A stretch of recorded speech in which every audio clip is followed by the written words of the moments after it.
Hi everybody, and welcome to a brand new episode of Video Game Dad, the show that's a barrel of fun, a barrel of laughs, and a barrel of... what else? Monkeys!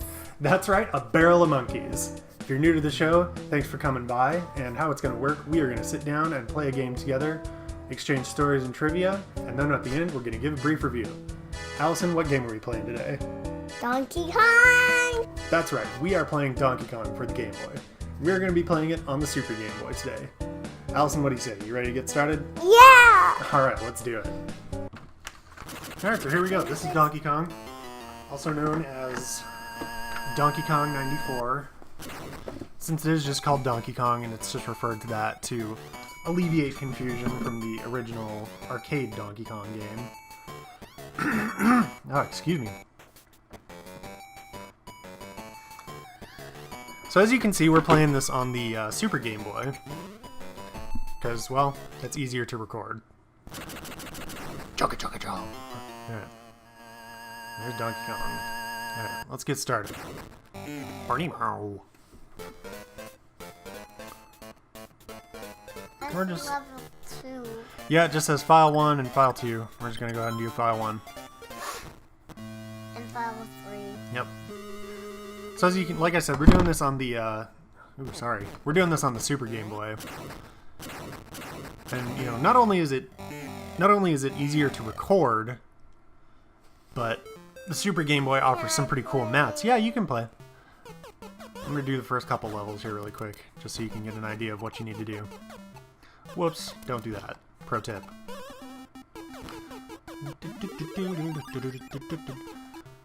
Oh, well, alright, so we're off to a brilliant start already.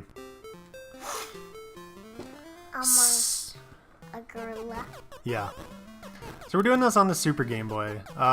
It's easier to record, and I just thought it would be cool to see the Super Game Boy mat that they offer, because it's designed to emulate the original Donkey Kong arcade cabinet. You know, there's a few other Super Nintendo games that have custom backgrounds and custom color palettes.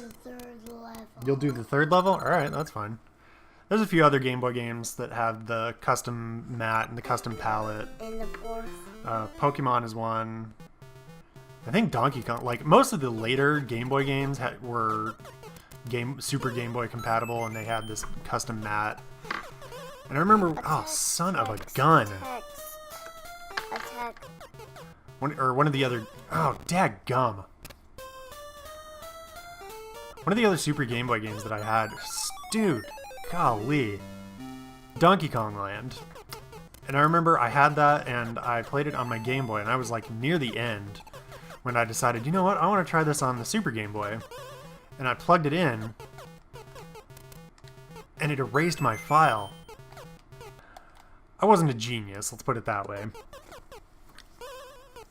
And so I figured, you know, maybe it just created a separate save file on the Super Game Boy ROM for the Donkey Kong game. I'll do But that one. you want to give it a try? Alright. You want to get that hat? What hat? You just got it. Now jump on the elevator. It's going up.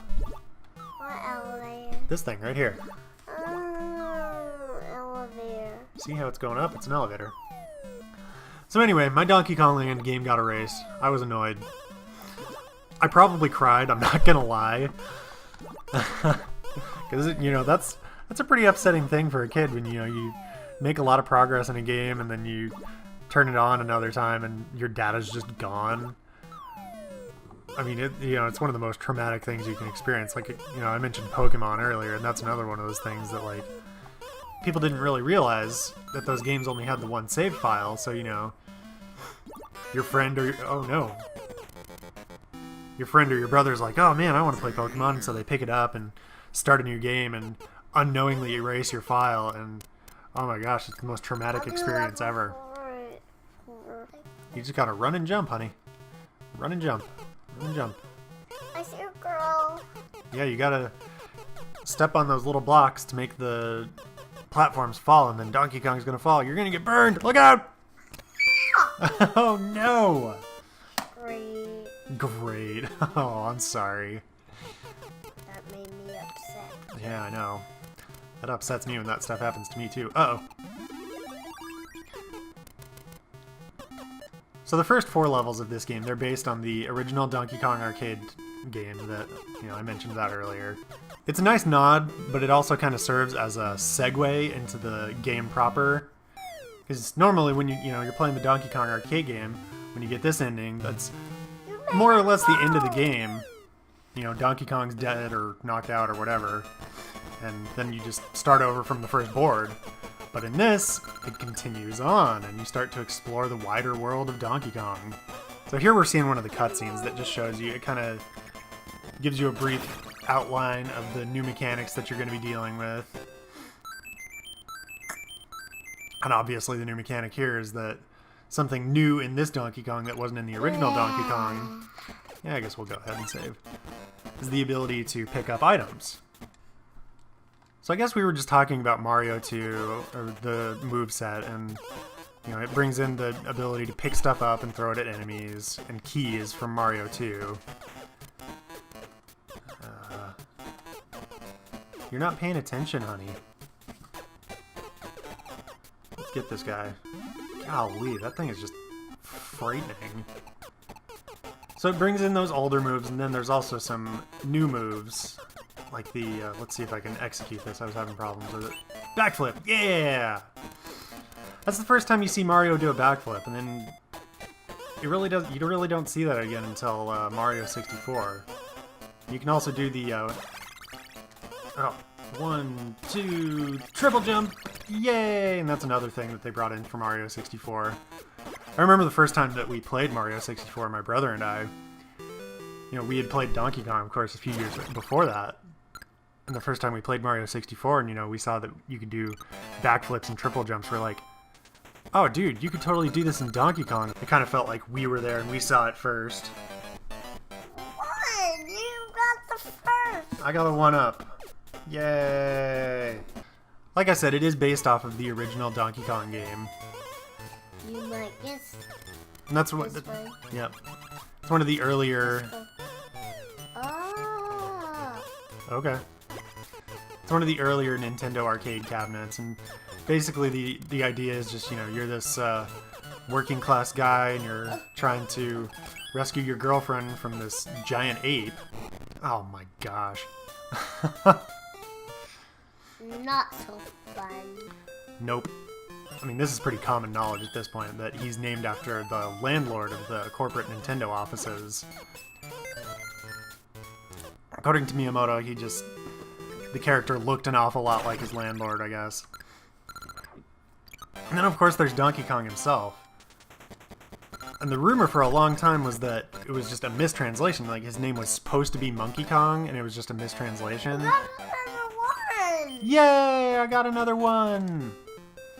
But his name was supposed to be Donkey, and it was just meant by Miyamoto to convey the idea of him being a stupid ape. Oh! Oh no. Oh no. Nightmare is back, and I fell off the cliff. If there's one thing we've learned, it's that I am not a master of finesse when it comes to these kind of things.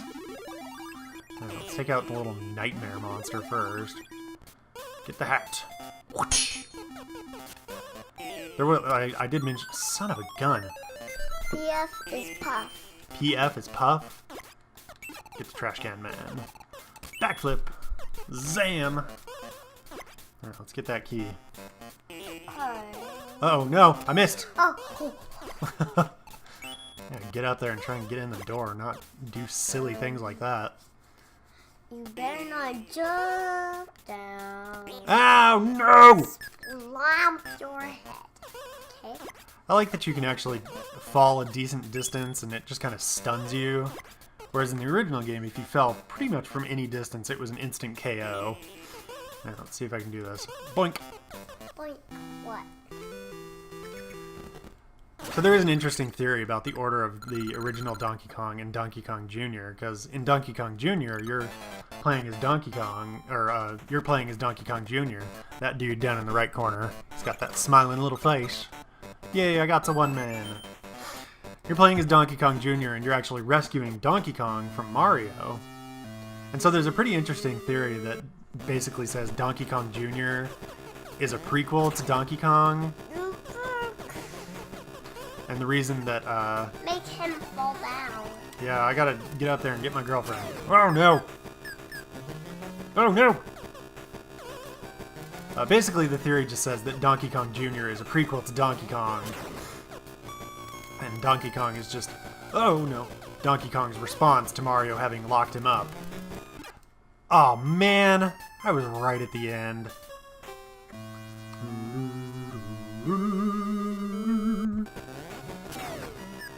Ouch. Oh no, I'm in trouble. Yep, that's the end of me. Oh boy. So my first copy of this game, I got this, I don't think it was, maybe it was the year it came out, or it might have been just been the next summer. Maybe it was the Series 3. Oh, okay. But my first copy of this game, I remember I got it, I think it was a birthday present. And I got this game, and I was so excited about it, because I was super into Mario. Like, I was the Nintendo kid. I was all about Nintendo and everything Mario, so I was itching to play this game, and I was really excited to get it.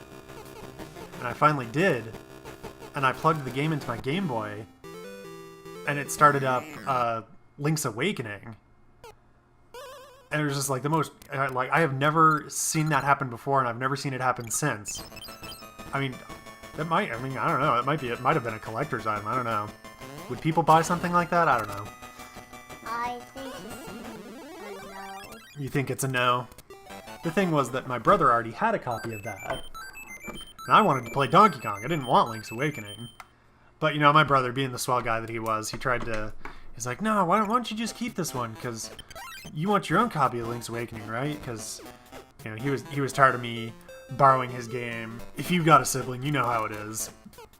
It's all about possession is 9/10, and this is mine. I don't care. I'm not sharing. That's not my problem. He tried to convince me to keep the mislabeled game, so I'd have my own copy of Link's Awakening, but I didn't want that. I wanted my own. I wanted my Donkey Kong,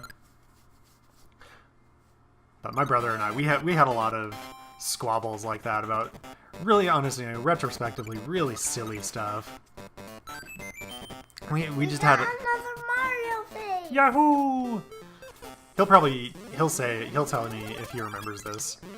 You gotta get up there. I do. I gotta watch out for that fire. But yeah, it was like a legit, straight up fist fight we got into over a game.